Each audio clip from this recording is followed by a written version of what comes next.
There is a wall of concrete in the American desert so massive that if you poured it all at once, it would still be cooling today. Not next year, not in a decade, it would take 125 years to cool down. That's not a typo. A century and a quarter. And if the engineers had let that happen, the whole thing would have cracked apart and crumbled into the river. This is the Hoover Dam. 726 feet of solid concrete holding back one of the wildest rivers in North America. And to build it, engineers had to solve problems no one had ever faced before. How do you build in a river that won't stop flowing? How do you pour concrete that refuses to cool? And how do you do all of it in the middle of a desert, in the middle of the Great Depression? Here's how they pulled it off. Now watch how this whole thing started. The 1920s. The American Southwest is bone dry. Cities like Los Angeles are exploding, and they are desperate for two things: water and electricity. And right there, cutting through the desert, is the Colorado River, a monster. This is the river that carved the Grand Canyon. Every spring it floods, ripping through farmland and drowning everything in its path. The rest of the year it barely trickles. It is useless and dangerous at the same time.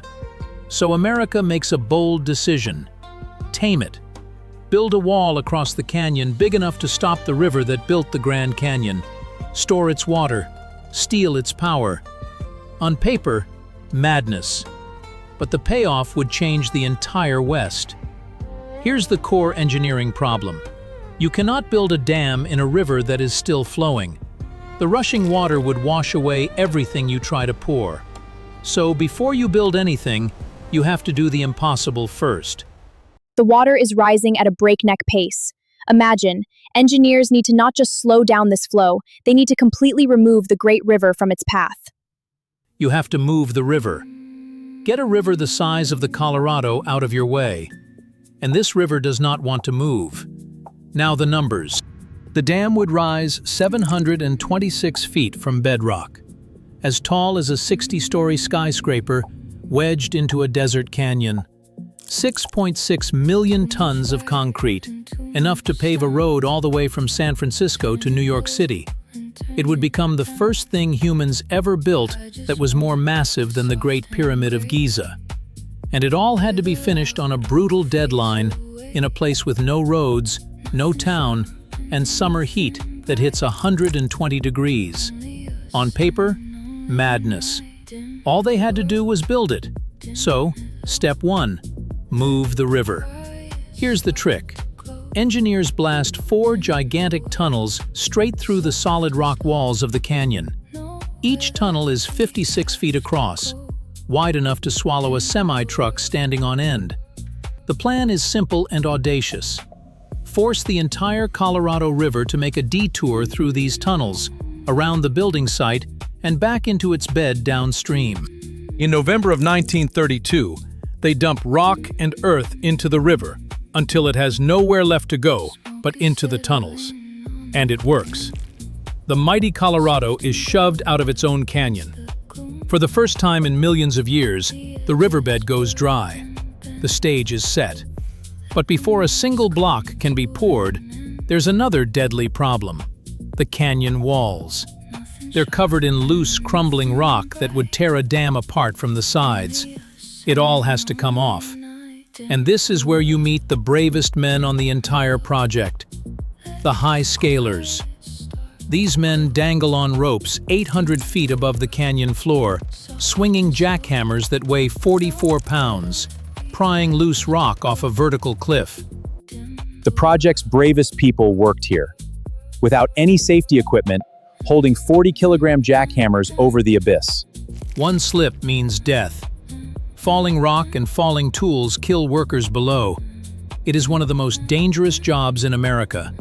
But inch by inch, they carve the canyon down to solid, clean rock. Now finally, they can start building. And here comes the problem that almost breaks the entire project: concrete. You'd think pouring concrete is the easy part. It is the single hardest thing about this dam. Here's what almost nobody knows. Concrete doesn't dry. It cures. And as it cures, it gives off heat, a chemical reaction deep inside the material. For a normal wall, no big deal. But this isn't a normal wall. This is 6.6 million tons of it. And the engineers run the calculation. If they pour the dam as one solid block, all that heat has nowhere to escape. The core would stay hot for 125 years. And as the outside cooled and shrank while the inside stayed hot, the whole dam would crack itself to pieces. Build it wrong, and it destroys itself from the inside out. So how do you cool a mountain of concrete? The solution is genius, and it comes in two parts. Part 1. They don't pour the dam as one block. They pour it as hundreds of separate columns, interlocking trapezoidal blocks stacked like giant bricks. Smaller blocks shed heat far faster than one solid mass. Part 2 is the real magic. Inside every single block, before the concrete goes in, they lay a web of thin 1-inch steel pipes. Then they pump water through those pipes, right through the heart of the curing concrete, to carry the heat away. First, cold river water, then ice water, from a refrigeration plant built on site that cranks out 1,000 tons of ice every single day. Building an ice plant in the middle of a scorching desert sounds absurd. But without artificial refrigeration, this concrete wall would take over a century to cool. In the middle of a desert, they build an ice factory just to chill concrete from the inside. And the scale of it is staggering. To thread through all those blocks, they lay nearly 600 miles of that 1-inch pipe inside the dam. 600 miles of cooling pipe hidden in the concrete. Once a block finishes cooling and stops shrinking, the pipes have done their job. So they pump them full of grout, sealing them forever. What would have taken a century and a quarter to cool, they pull off in under 2 years. The heat problem, the thing that should have made this dam impossible, solved with cold water and clever geometry. Meanwhile, the concrete itself never stops moving. It's mixed on site and carried across the canyon on massive cableways strung from wall to wall. A fresh bucket of concrete, weighing tons, swings down to the crews below roughly every 78 seconds, around the clock, day and night. Block by block, the dam climbs up out of the dry riverbed and starts to fill the canyon. And look closely at its shape, because that's no accident either. The dam isn't a flat wall. It curves, bowing upstream toward the water it holds back. This is the clever part. When millions of tons of water push against that curve, the force doesn't just sit on the concrete. The arch channels that pressure sideways, straight into the solid rock walls of the canyon. The harder the water pushes, the tighter the dam jams itself into the cliffs on either side. The engineers didn't build a wall strong enough to resist the river. They built a shape that turns the river's own strength into the very thing holding it back. That's why it's called an arch-gravity dam, part sheer weight, part clever geometry. Rumors of bodies being sealed within these walls are nothing more than a myth. The layer-by-layer technology made this physically impossible. Now, let's kill a myth right here. You've probably heard that workers fell into the wet concrete and are still buried inside the dam. It's a great story. It's not true.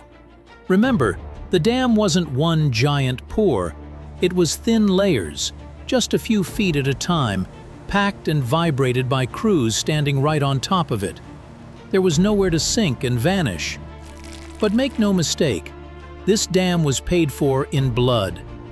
Around 96 men died building it, falling from the heights, crushed by rock, killed by machinery, or poisoned by carbon monoxide in those diversion tunnels.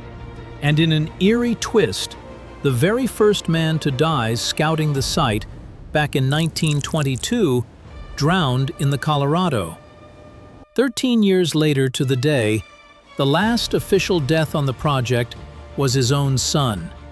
And all of this happened during the worst economic collapse in American history, the Great Depression. Jobs were so scarce that thousands of desperate men packed up their families and drove into the empty desert just for a chance to work here. There was no town, so they built one from scratch, Boulder City, 6 miles from the site, just to house the army of workers. Over 21,000 men worked on this dam. Building it wasn't just an engineering project. For thousands of families with nothing left, it was a lifeline. On September 30th, 1935, the final concrete is topped off. The Hoover Dam is finished, 2 full years ahead of schedule and millions of dollars under budget. 20,000 people gather in the desert to watch the president dedicate it.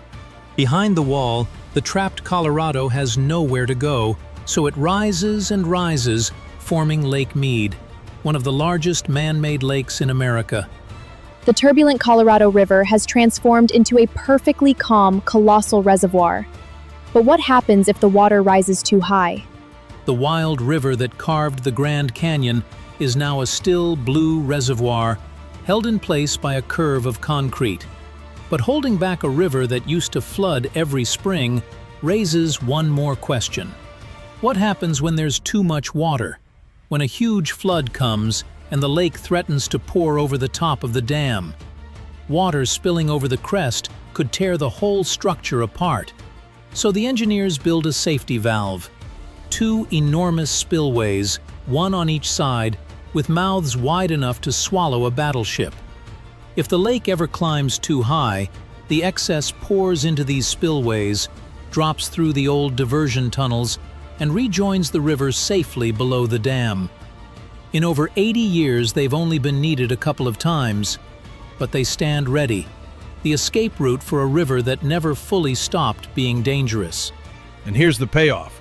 That trapped water is now under enormous pressure.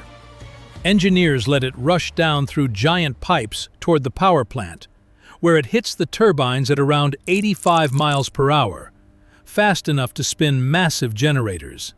The river that used to just flood farms and drown towns now lights up cities across 3 states, powering well over 1 million homes.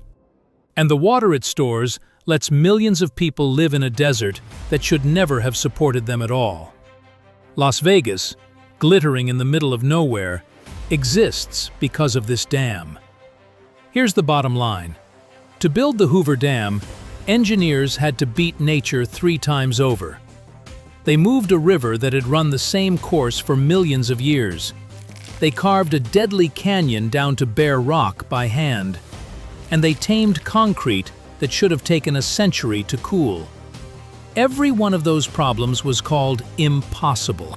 They solved all 3 at once, in a desert, on a deadline, in the depths of the Great Depression. It was a pure triumph of engineering over the wild. 3 complex problems were solved simultaneously during the darkest years of the Great Depression. They didn't fight the Colorado head-on. They out-engineered it, block by block, pipe by pipe. And the concrete? Core samples show it's still slowly curing to this day, quietly getting stronger, almost a century later. But a wall against a river is one thing. What happens when engineers have to build up instead, half a mile into the sky, where the wind alone can tear a tower apart? Or out into the open sea, on ground that doesn't even exist yet? That's next time. If you like seeing how humans take on nature and win, subscribe. This is the kind of story we break down here. See you at the next impossible structure.